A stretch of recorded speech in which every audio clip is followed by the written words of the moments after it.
आज आपको उसी टॉपिक के आगे ले चलते हैं जो आपका इससे पहले टॉपिक चल रहा था, ऑर्गेनिक इवोल्यूशन। उस टॉपिक में हम लोगों ने डिस्कस किया था एविडेंसेस ऑफ इवोल्यूशन, मीन्स कौन कौन से प्रमाण हैं ये प्रूफ करते हैं कि आपका इवोल्यूशन मीन्स यहाँ पर हुआ है। तो इसमें एक पहला मैंने आपको हेडिंग डलवाई थी जो कि मॉर्फोलॉजिकल या एनाटॉमिकल एविडेंसेस था। तो पहला हेडिंग डाल लीजिए, मॉर्फोलॉजिकल या कंपैरेटिव एनाटॉमी भी बोलते हैं इसको लिखते हैं, ऐसे भी लिख सकते हैं कंपैरेटिव मॉर्फोलॉजी।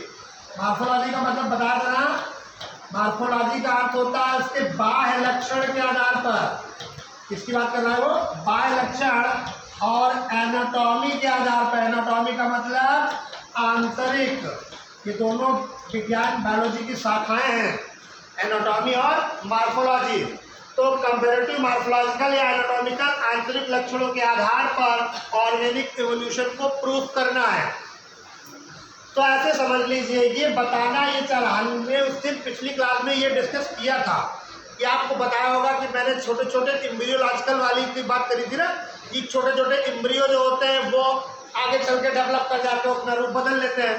तो कंपैरेटिव मॉर्फोलॉजिकल या उसका मतलब उनके आधार पर अगर देखा जाए तो हम यहाँ पर इस इवोल्यूशन को, इवोल्यूशन मतलब जो कि आपका विकास है, इसको दो प्रकार से बांटते हैं।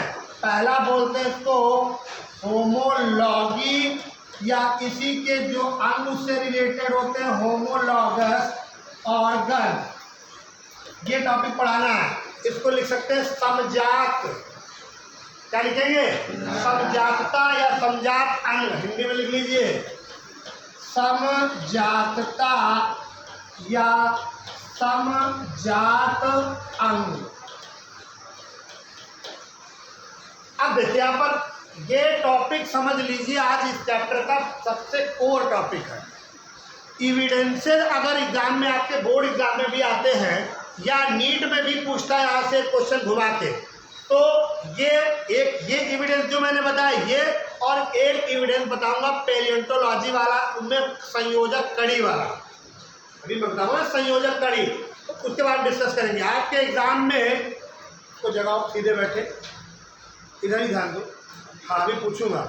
तो समजातता और समजातता या समजात अंग हो गया, और दूसरा एक होता है समरूपता, इसको हम लोग एनालॉगी बोलते हैं या इसी को एनालॉगस ऑर्गन भी कहते हैं। तो ये समरूपता हो गई और ये हो जाएगा समरूप अंग। ठीक, इसको समझना कैसे है, देखो बहुत सिंपल सी बात है, ध्यान से चीज सुनना। समजातता समरूपता दोनों में डिफरेंस भी पूछता है, और इन दोनों में एक बात और पूछेगा, वो भी मैं आपको डिस्कस कर दूं। समजातता नाम जो लग रहा है होमोलॉगी, ऐसे समझिए किसी भी जीव की, ध्यान से सुनना, किसी भी जीव की अगर उत्पत्ति, ये क्या हो गई, मान लो यहाँ पर क्या है उत्पत्ति, ये क्या हो जाएगी उत्पत्ति। अगर किसी भी जीव की उत्पत्ति समान है और उसके कार्य क्या हो जाएंगे, अलग हो जाएंगे। ये डिफरेंशियल नहीं है, ये क्या हो जाएंगे इसके कार्य, वो भी अलग अलग दिख रहे हैं कि नहीं दिख रहे हैं। ये देखो उत्पत्ति इसकी कैसी है, ये उत्पत्ति है इसकी समान, यहाँ पे लिखेंगे उत्पत्ति समान, कार्य भिन्न भिन्न। जब उत्पत्ति समान होगी कार्य भिन्न भिन्न होंगे, इस फेनोमेनन को हम लोग समजातता कहते हैं, और ऐसे अंग जो होते हैं उनको समजात अंग बोलते हैं। ये डेफिनेशन इसकी है। और यहाँ पे एक बात, इसके उदाहरण बता रहा हूँ, परेशान मत होइए।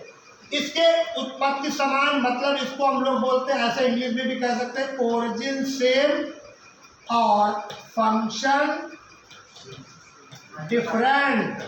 फंक्शन कैसे हो जाएंगे, डिफरेंट। ये इंग्लिश वर्जन में तैयार कर लीजिए, ओरिजिन सेम फंक्शन अलग अलग। तो इस टाइप को इवोल्यूशन को हम लोग एक और नाम से जानते हैं, उसको बोलते हैं डाइवर्जेंट इवोल्यूशन। क्या कहते हैं? Divergent evolution. जैसे डाइवर्जिंग लेंस टाइप का लगा हो, डाइवर्जिंग लेंस क्या होता है? जो रेखा प्रकाश आ रहा है क्या होता है? रिफ्लेक्ट करता है। वैसे टाइप का ये दोनों टाइप से क्वेश्चन पूछ सकता है कि उदाहरण में बोल तो ना बताऊंगा।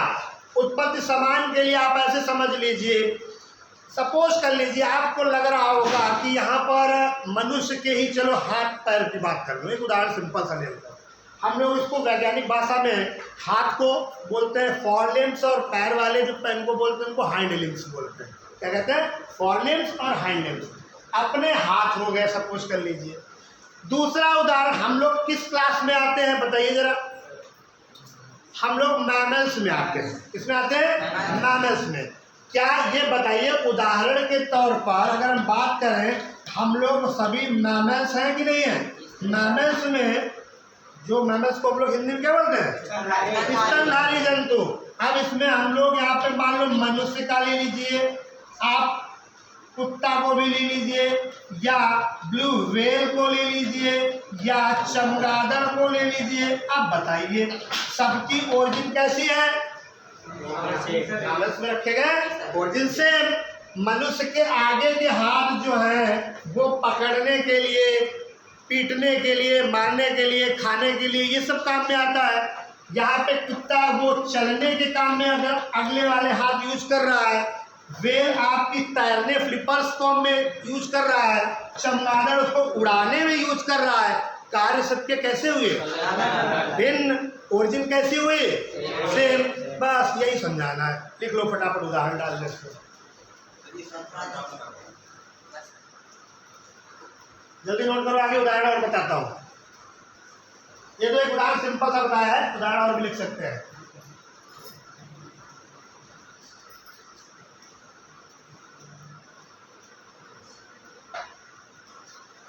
ये तो मैंने तुमको एक जंतु में उदाहरण बता दिया, चलो इसका मैं तुम्हें पौधों में भी उदाहरण बताऊंगा। कॉन्सेप्ट जब समझ जाओगे तो चीजों को आप आसानी से कर लोगे, अगर कॉन्सेप्ट समझ गए। ठीक है,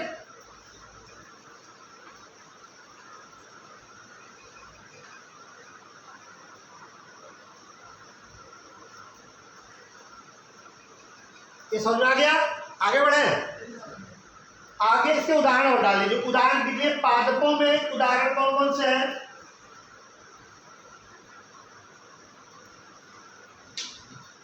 पादपों में सामान्य पत्तियां कांटों या टेंड्रिल्स प्रतानों में रूपांतरित हो जाती हैं। सामान्य पत्तियां कांटों, कह रहा इसमें जो सामान्य पत्तियां हैं पादपों में, पादपों मतलब पौधों में जो सामान्य पत्तियां हैं, इसमें देखा होगा कुछ थॉर्न, कहीं पे मॉडिफाइड, हम लोग 11th का टॉपिक है, थॉर्न या कांटों में रूपांतरित हो जाती है। आप लोगों ने उसका भी एग्जाम्पल देखा होगा, वो क्या बोलते हैं, नागफनी। नागफनी में जो कांटे होते हैं किसका रूपांतरित फॉर्म होते हैं? पत्तियों के, ना कि वो तुम जो सोच रहे हो।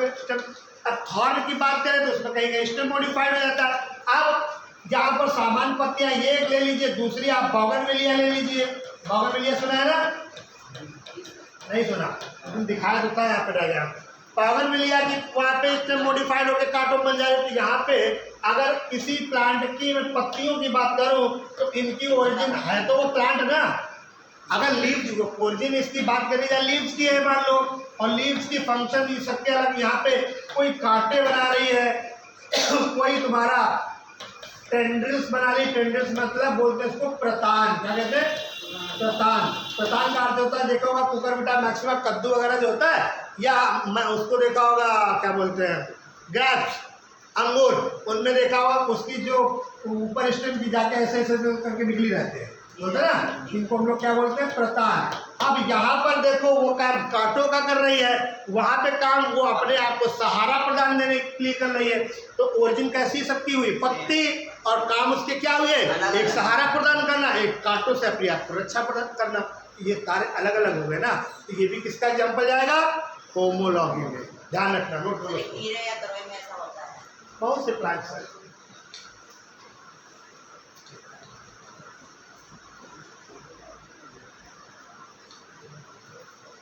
आपको इसका स्पेशल ये समझ में आ जाना चाहिए कि मेन इसका कॉन्सेप्ट क्या है। फिर उदाहरण तो अपने आप ही लिख लोगे। प्रतान टेंडेंस बोलते हैं। अभी मैं एनालॉजी बताऊंगा, एनालॉजी में भी यही चीज समझानी है, देखना अभी बहुत आसान से कर लोगे। इसको हो गया, आगे बढ़ो। ये रिकॉर्डेड है, आपको उस पर यूट्यूब पे भी डाल देंगे, कोई दिक्कत नहीं, ग्रुप पे भी डाल देंगे। अगला देखिए, दूसरा टॉपिक इसका है एनालॉगी या एनालॉगस ऑर्गन्स, उसके अंग। अब देखो जो अंग होंगे वो अंगों की बात करेंगे, एनालॉजी फेनोमेना। देखो यहाँ पे लिख लीजिए ओरिजिन डिफरेंट, देख लो समझ लीजिए, इसीलिए इंग्लिश में भी बता दे रहे हैं। ओरिजिन डिफरेंट लेकिन इसके फंक्शन सेम। यहाँ पे लिख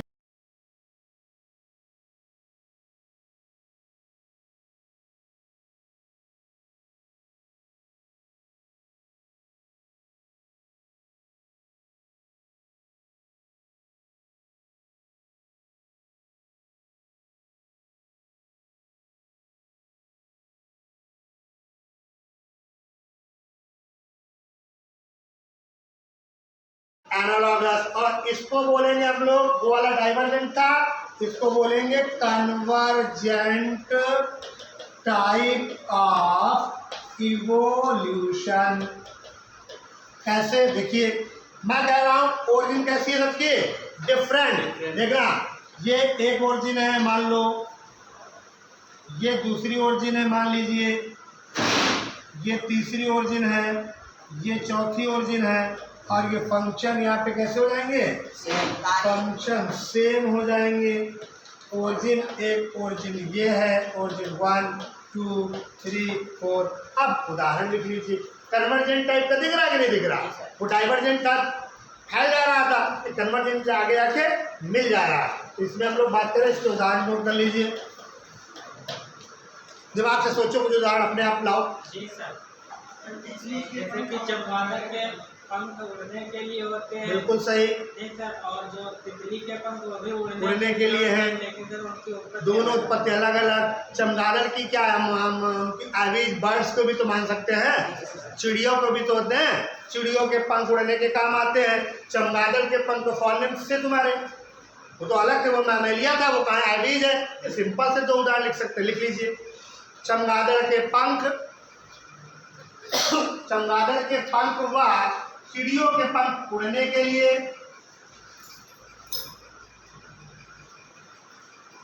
चमगादड़ के पंख व चिड़ियों के पंख उड़ने के लिए, जबकि दोनों की उत्पत्ति कैसी है, अलग अलग है।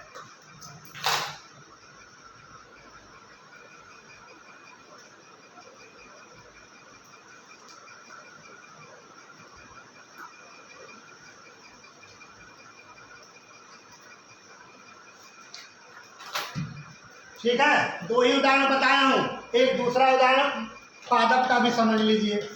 ये बताइए, आलू जो होता है, आलू आपको मालूम है ये मॉडिफाइड क्या है, क्रिस्टल है।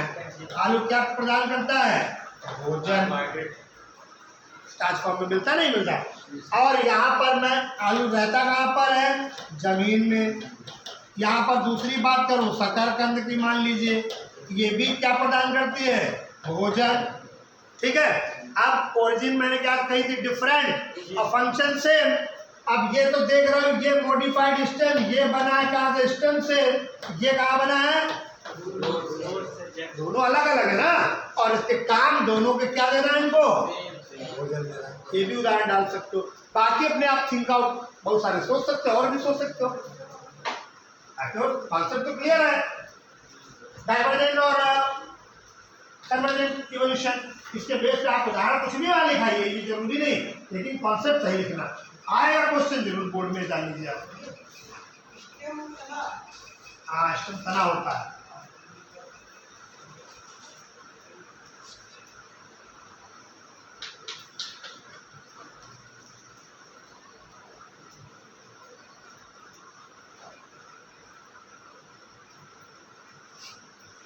हो गया। तो आपका एक इविडेंस पिछली क्लास में एम्ब्रियोलॉजी का कराया था, एक इविडेंस आपका मॉर्फोलॉजिकल एनाटॉमिकल इविडेंसेस करा दिया। देखो आपके बोर्ड में अगर क्वेश्चन बड़ा आएगा, मान लो लॉन्ग में 5 नंबर में, तो वहां पर कहेगा कि ऑर्गेनिक इवोल्यूशन को प्रूफ करने के लिए कोई 3 या 4 एविडेंसेस को विस्तार पूर्वक उदाहरण सहित समझाइए। इस टाइप से क्वेश्चन आएगा। और एम्ब्रियोलॉजी वाला ही बता चुका था, होमोलॉगस एनालॉगस जो आपका ये वाला था एनाटॉमी मॉर्फोलॉजिकल, दूसरा बता दिया। तीसरा आप हेडिंग डाल लीजिए कनेक्टिंग लिंक। कनेक्टिंग लिंक को क्या बोलते हैं?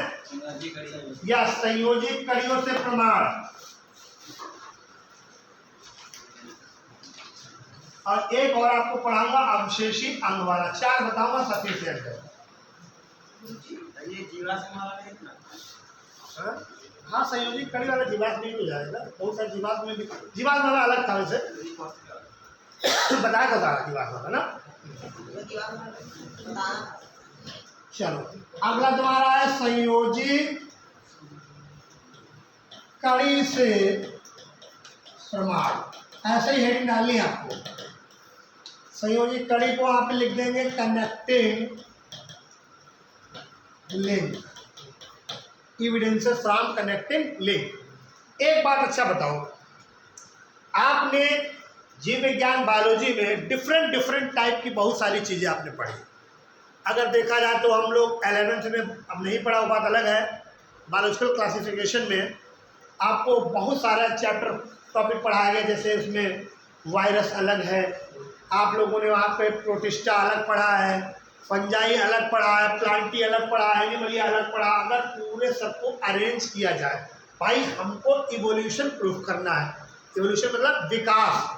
ये कैसे प्रूफ हो रहा है कि वास्तव में जैसे हम लोगों को बताते ना, हम लोगों के एंसेस्टर मीन्स आपके पूर्वज कौन थे, उनके पूर्वज कौन थे, पूर्वज बताते बताते धीरे धीरे वो एक कोशिकी तक आ जाते हैं।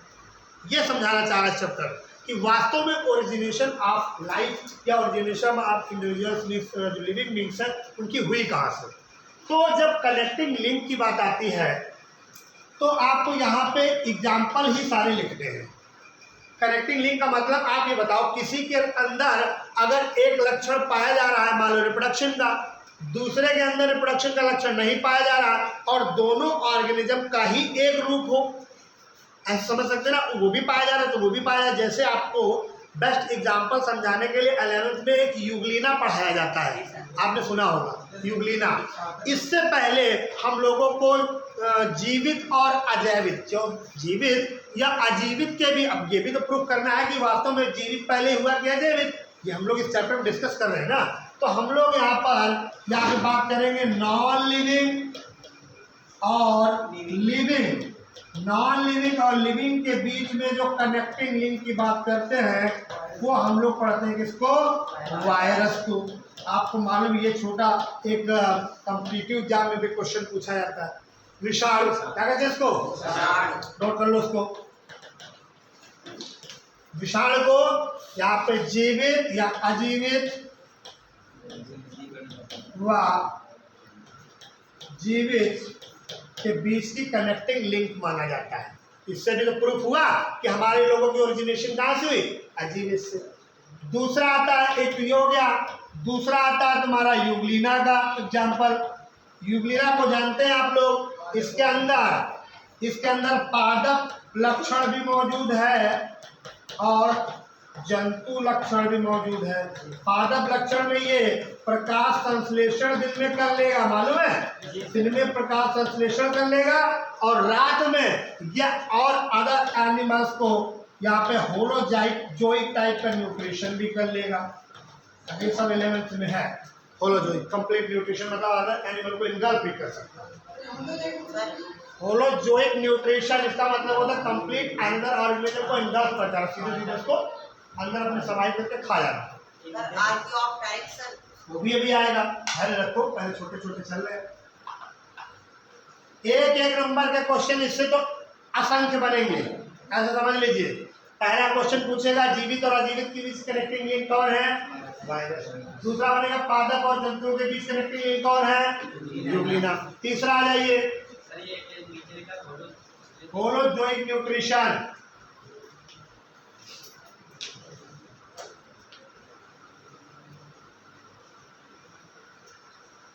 अभी न्यूट्रिशन सुने नहीं होगी, पैरासिटिक न्यूट्रिशन पढ़ाना तो क्या नहीं पढ़ाओ सब 11 पढ़ाओ।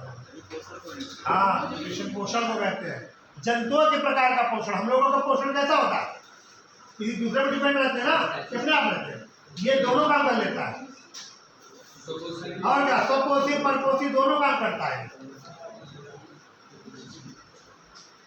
तीसरा लिखिए प्रोटीरोस्पॉन्जिया, बोलो मत, प्रोटीरोस्पॉन्जिया।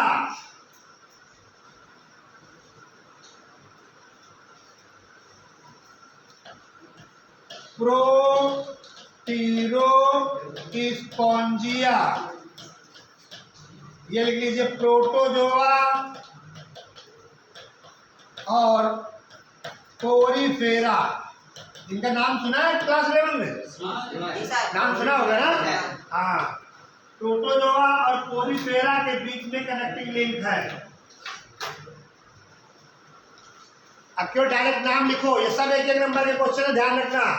अगला लिखिए नियोपिलाइना। नियोपिलाइना से पहले छूट रही, उसको लिखो पैरीपैटस। पैरीपैटस,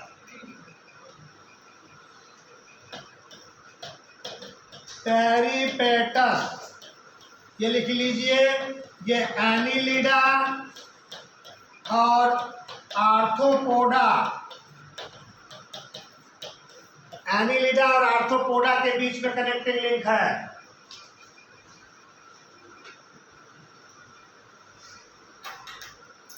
नियोपिलाइना लिख लीजिए, ये एनिलिडा और मोलस्का के बीच कनेक्टिंग लिंक है।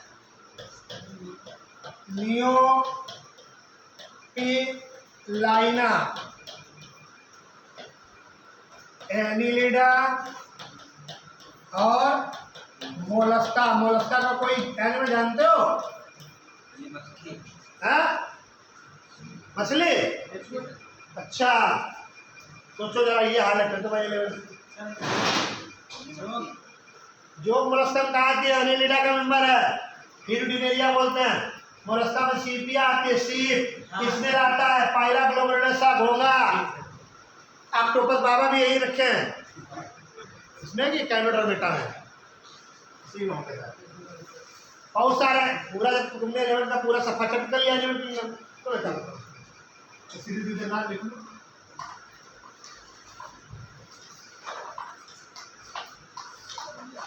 क्या करती हो, क्या अपना सिलेबस पढ़ाऊं तुम्हारा 11 पढ़ाऊं?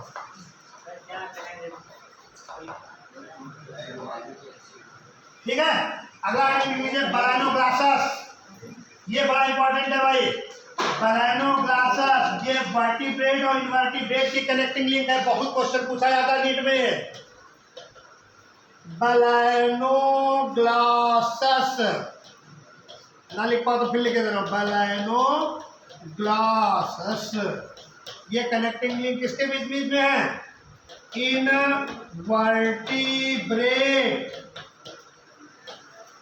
इनवर्टिब्रेट और वर्टिब्रेट के बीच में कनेक्टिंग लिंक है। इनवर्टिब्रेट का मतलब अकशेरुकी और निचला अकशेरुकी, इन दोनों के बीच में कनेक्टिंग लिंक है बैरानोग्लासस। इन सबसे ये प्रूफ होता है कि जितनी भी चीजें आपको पढ़ाई जा रही है वो सीक्वेंस वाइज है।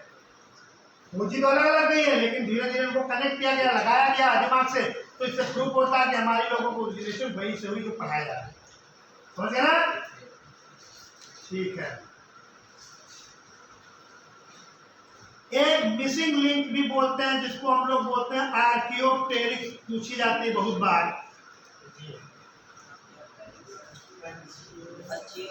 सरीसृप और पक्षी वर्ग की ये मिसिंग लिंक है। 7वीं है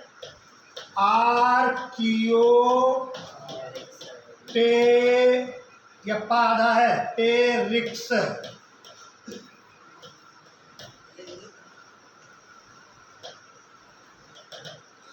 ये एविस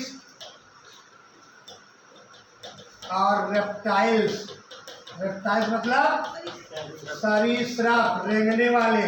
एविज मतलब उड़ने वाले, चिड़िया वाला ग्रुप। उन दोनों के बीच में कनेक्टिंग लिंक है। ये बड़ा इंपॉर्टेंट टॉपिक है, ये वाला पूछा जाता है जनरल कंपटीशन में भी बहुत पूछा गया, पीसी वगैरह पूछ देता है कि आर्कियोपिड में से पक्षी वर्ग और सरीसृप वर्ग के बीच में कनेक्टिंग लिंक कौन सी है। ठीक है, तो नाम है इसका आर्कियोपेरिक्स।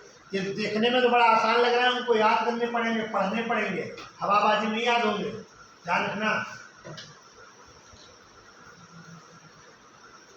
ठीक है, बहुत ज़्यादा नहीं डिस्कस करूंगा।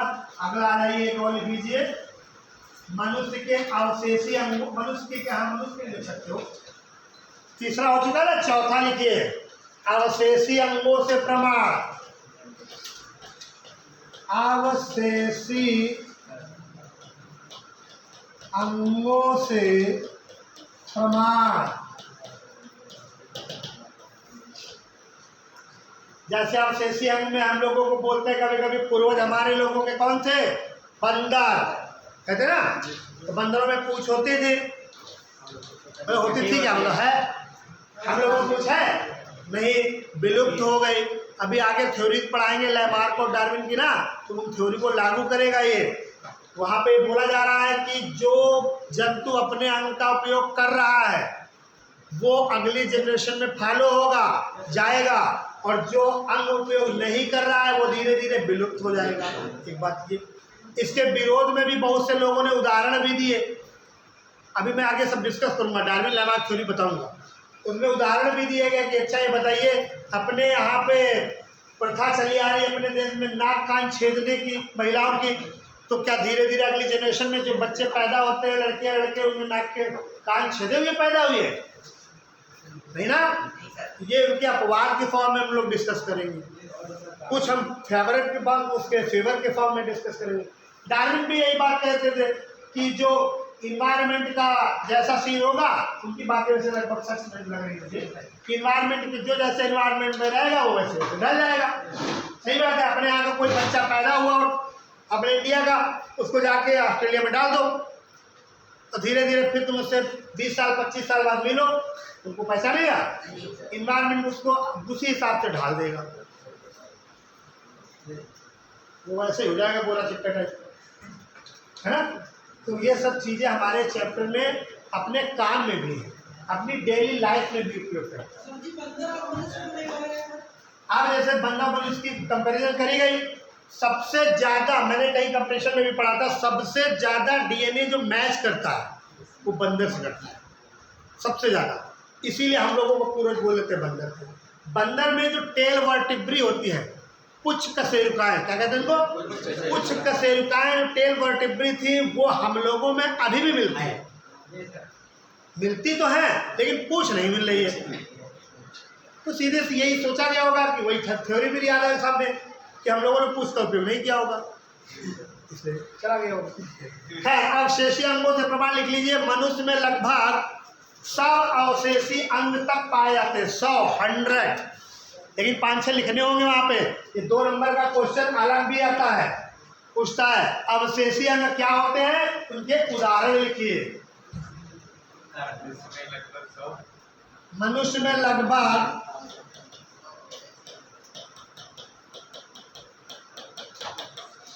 100 अवशेषी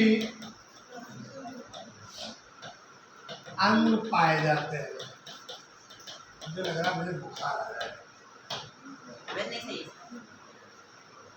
मनुष्य में लगभग 100 अवशेषी अंग पाए जाते हैं। 100 में 100 न याद कर पाओ तो 5-6 तो लिख लीजिए ना, लिख लीजिए। अवशेषी अंग का मतलब भी समझ लीजिए यार, अवशेषी, अवशेष बचे हो जो अब अवशेष है, कोई काम नहीं है लेकिन है।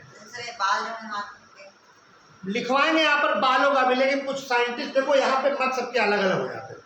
कुछ साइंटिस्ट कहेंगे इन बालों से व्यक्तियों की गर्मी और ठंडी का भी सिस्टम रहता है। बाल है मतलब छेद होगा तो इवेपोरेशन होने में आसानी रहेगी, ये भी मानते हैं। ज़्यादा बाल होंगे तो बाल ठंडी वगैरह अपनी हीट जो बाल नहीं निकल रही तो ठंडी नहीं लगेगी, कुछ लोग मानते हैं। लेकिन कुछ लोग कहते हैं इनका कोई उपयोग नहीं है। तो अगर दोनों तरीके से सोचे तो सही भी लगता है, लेकिन मैंने अपना उपयोग करके सोचा था। एक बार मैंने जब देखा कि मैं जब टकला हो गया था तो ठंडी ज़्यादा लग रही थी, तो भाई टकला हो जाओ, ठंडी ज़्यादा लग रही थी तो मुझे फील हो, मतलब अपनी बात बता रहे हैं। और जब बाल आ गए तो ठंडी उस साथ नहीं लग रही थी, मुझे भी लगा कि बालों का उपयोग कहीं ना कहीं होगा। हर बुक कहती है, हम लोग उस बात को डिस्कस करते हैं। अवशेषीय अंगों में लिख लीजिए, मैंने पहला लिख लीजिए क्रमरूप परिशेषिका, ये बड़ा इंपॉर्टेंट है। क्रमरूप परिशेषिका, वर्मीफॉर्म अपेंडिक्स।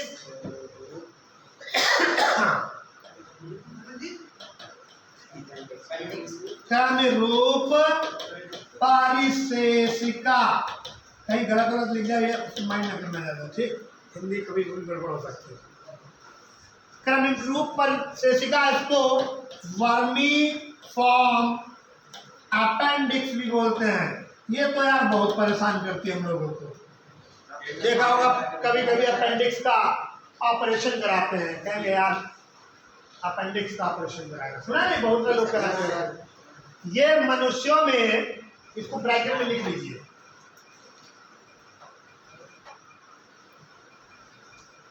ये जितने भी पहले सुन लीजिए, ये जितने भी पहले शाकाहारी जंतु जो होते थे, शाकाहारी का मतलब हार्बिवोर्स एनिमल्स, शाकाहारी जंतुओं में, ये शाकाहारी जंतुओं में पाई जाती थी, ऐसे समझिए जंतुओं में पाई जाती थी। इसको हम लोग कहीं कहीं कोलोन भी बोलते हैं। क्या कहेंगे? कोलोन। आपको मालूम होगा कि लार्ज इंटेस्टाइन है, उसके 3 पार्ट थे।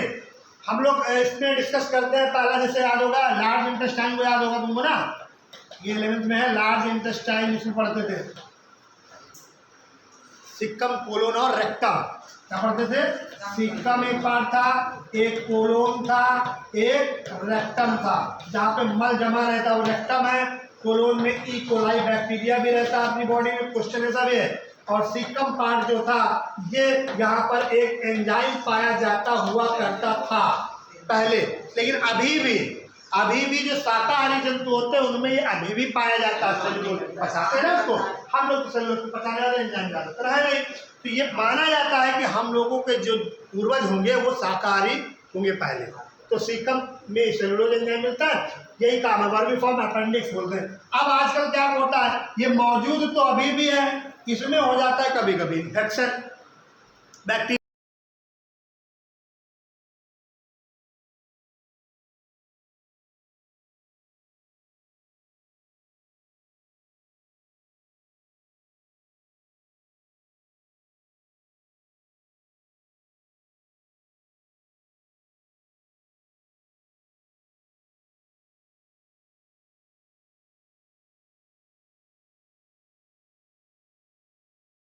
नहीं यार, मेरे हिसाब से डियोडिनम, जिजैनम और इलियम हुआ करते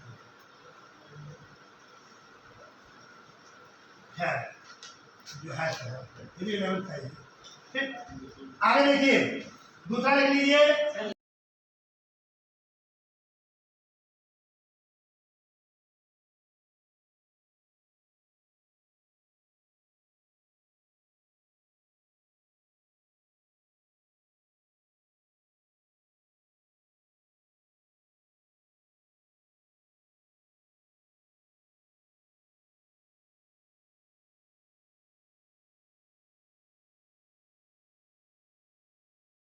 खोल कर ऐसे, और समुद्र के अंदर भी देखने का काम, इससे ट्रांसपेरेंट झिल्ली जैसी है ना, तो देखने का काम करते हैं। अभी इंसान तो जली बचा नहीं,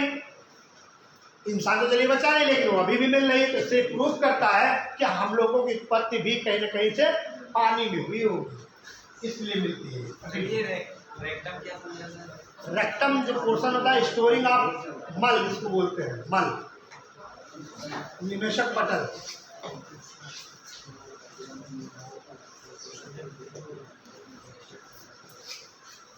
ये मेढक, पक्षियों, बिल्ली, खरगोश आदि में पाई जाती है, लेकिन इसका मनुष्य में कोई अर्थ नहीं है।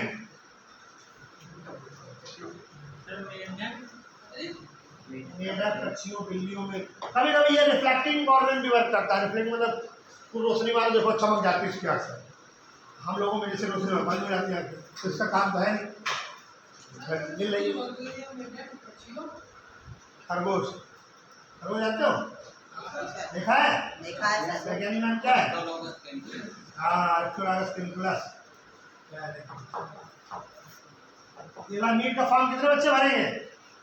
12 वाले 12 नहीं भरोगे तो दिसंबर में ध्यान रखना होगा पेपर मई में तैयारी कर सकते हो, तब तक टाइम बहुत है। 11th की पढ़ना होगा, 12 में पढ़ा रहा हूँ अपना सफिशिएंट है। आपको MBBS भरेगा तो समझ दिला पाऊँ, लेकिन बीच में दिए में दिला दूंगा। बाकी मुझको छोड़ेगा नहीं वाला 11th वाला सिलेबस 1 2 3 महीने आराम हो जाएगा। और क्या समझ आ जाएगा, दिसंबर की जनवरी में आ जाता है, भरते भरते 1 महीना समय है। उसके बाद फिर प्रोसेसिंग और छांटना बीना ही चलता रहता है। एग्जाम में यूज हो जाएगा।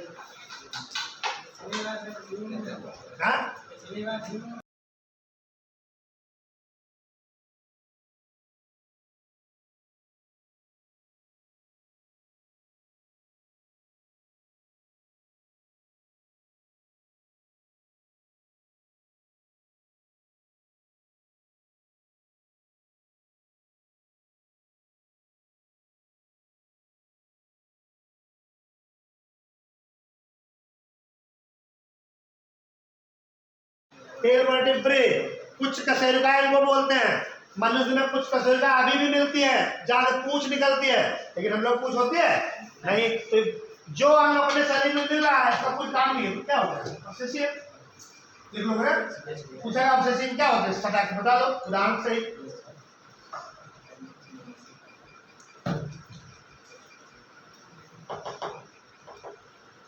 एक और लिख लीजिए, कर्ण पल्लव की पेशियां, मसल्स ऑफ ईयर पिन्ना। कर्ण पल्लव की पेशियां मतलब ये वाली कर्ण पल्लव की पेशियां में लिख लीजिए। अधिकांश स्तनधारी जंतुओं में कर्ण पल्लव की पेशियों से हिलाने डुलाने के लिए कर्ण पेशियां होती थी। देखा होगा कुत्ता बैठा रहता है, देखो इधर वाला कर्ण इसे करता है, हिल जाता है। गाय अपने मक्खी की भगा लेती है। हम लोगों में ऐसा कुछ है? हम लोगों में ऐसा कुछ है? अपने कान हिला सकते हैं? वो लोग हिला ले। तो ये ऑब्सेशन हो गया ना। कान का मास्क लगाने में कर्ण पल्लव की पेशियां जितने भी आपके मनुष्य से ऊपर के एनिमल्स हैं, मानव से ही बात करें, कुत्ता भैंस बिल्ली, इनमें भी अपने कान वगैरह पल्लव पेशियां हिला लेती है कान अपने आप ऐसे करके। हम लोगों में क्या कोई उपयोग है? नहीं। तो वो लोग क्या करते हैं भाई, ऐसे समझिए, उनके 2 पैर पीछे वाले और ये 2 आगे, दोनों चारों से बने रहते ना, झुके रहते हैं। तो उनके अगर मक्खी मच्छर लग रहा होगा तो कैसे खड़े होंगे? हिला दें क्या करेंगे? तो भाई हम लोगों के हाथ फ्री है, तो यहाँ मच्छर आया, मक्खी ऐसे मार दिया, लेकिन उनको तो नहीं ना, तो अपने कान ही हिलाएंगे, ऐसे करके पूंछ हिलाते रहेंगे, जिससे कि भगा देगा। और कोई ऑप्शन नहीं है। इसलिए उन अंगों का क्या कर रहे हैं? वो उपयोग कर रहे हैं। हम लोग कोई उपयोग कर नहीं है। धीरे धीरे क्या हो गया? स्टील हो गया। हाँ, तो आगे बैठा करो यार, पहले बात तो पंखे की ज्यादा वो माया वहां ना जाए, इधर बैठो तो सुनो कम से कम। बीच बीच में बतियाने लगते, इसलिए मिस हो जाएगा तुम्हारा। निक्टिनेटिंग मेम्ब्रेन, आँख के ऊपर पाई जाने वाली झिल्ली, जानते हो ना? तो हम लोगों को इसका कोई काम नहीं है, क्योंकि हम लोग पानी में ज्यादातर मोस्टली अगर तैरते भी है तब भी चश्मा लगा के, कुछ ही लोग भले आँख खोल के पानी में तैर लेते हो, लेकिन कोई सब नहीं। लेकिन पानी में रहने वाले एनिमल्स और जितने भी ऐसे एनिमल्स हैं, उनमें ये रिफ्लेक्टिंग इन्वायरमेंट की तरह वर्क करता है, काम है उनका। हम लोगों में नहीं है। तो हम लोगों में जो अंग पाए जा रहे काम नहीं है, तो वेस्टिजियल ऑब्सेसिव अंग बोलेंगे ना।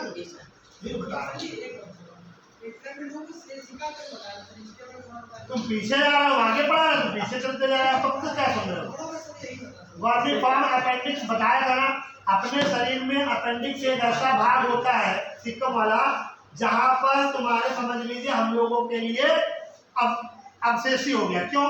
क्योंकि जो हर्बीवोरस एनिमल्स होते थे, हर्बीवोरस मतलब जो घास खाने वाले, वो एनिमल जो होते थे उस टाइम सेलुलोज का पाचन करते थे। हम लोग का सेलुलोज का पाचन हो नहीं रहा, तो मिल अभी भी रहा है, काम कुछ नहीं इसका है।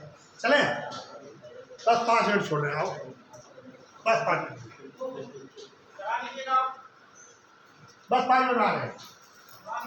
अगर त्वचा पर बाल भी लिख सकते हैं, दोनों तरीके से आपको जैसे समझ में आए त्वचा के बाल कुछ फेवर में कुछ अनफेवर में लिख सकते हैं।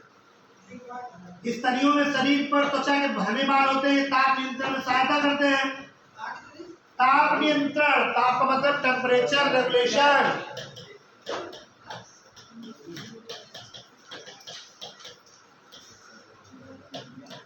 ये ताप नियंत्रण करते हैं भाई, तो मैंने अभी बताया था। ना उपयोग है सर। इनका उपयोग है, हालांकि बोलते हैं उपयोग है तो मत नष्ट करिए, रखिए आप। लेकिन किताब थोड़ा सिलेबस पहले इनके बारे में, हाँ तो ठीक है। तो आपके सामने जो यहाँ से जैव विकास की परिकल्पना हो जो भी थी, क्या बोलते हैं, इविडेंसेस, वो मैंने क्लियर करा दिया, ठीक है। अगला टॉपिक इसका आएगा जैव विकास के सिद्धांत, जिसमें मैं लैमार, डार्विन और ह्यूगो डे व्रीज उत्परिवर्तनवाद वगैरह लेके आऊंगा, ठीक। उसके लिए हम लोग विजिट करते हैं नेक्स्ट क्लास में।